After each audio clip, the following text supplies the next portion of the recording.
In certain ways, the advice is sound, because if you train in public parks, and especially at a time there is flu, you might catch the flu bug.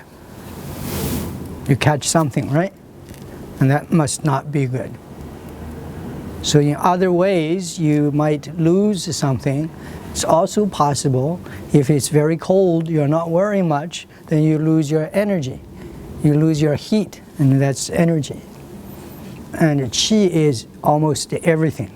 Qi is your good spirit, is you feel good, you feel strong, people say nice things, but also qi can be the opposite. People say bad things, you don't feel good, and they look at you in a strange way. You go home, you don't want to practice anymore.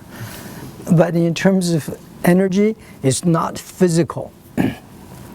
It's not physical that people can steal your energy. And in the same way, you cannot steal other people's energy. But you can do things to steal energy in a way, but not literal. Meaning that people give you a dirty look, you don't feel good anymore all day. You have to recover, because it's, we say, negative energy. It's not really qi, it's just you get excited, you train very hard, you feel very good about your form, then somebody says, especially everybody says, I think it's wrong, this is horrible. And then you go home and your wife says, I think so too. I think you're not doing it right, you should stay home.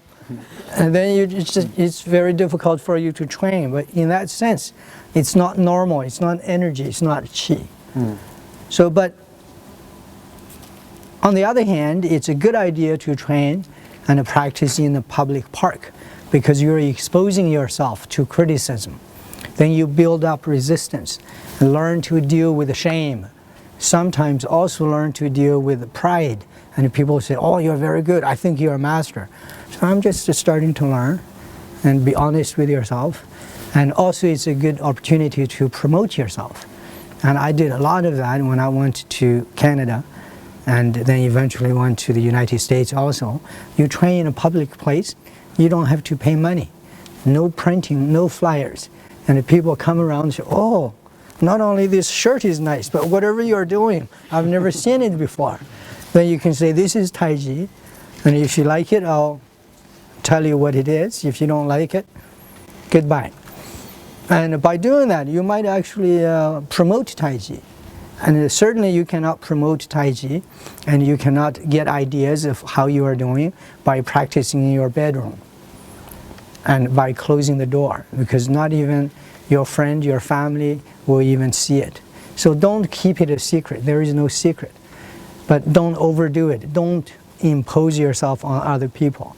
So I basically borrowed the question, or used the question as a, begged the question of what we should do, and ignored the qi part. Because there isn't anything on you that people can steal. Even if you have qi, they can't steal it from you. But the bottom line is, do you really have any qi? Even you eat a lot of cheese, you might not get qi.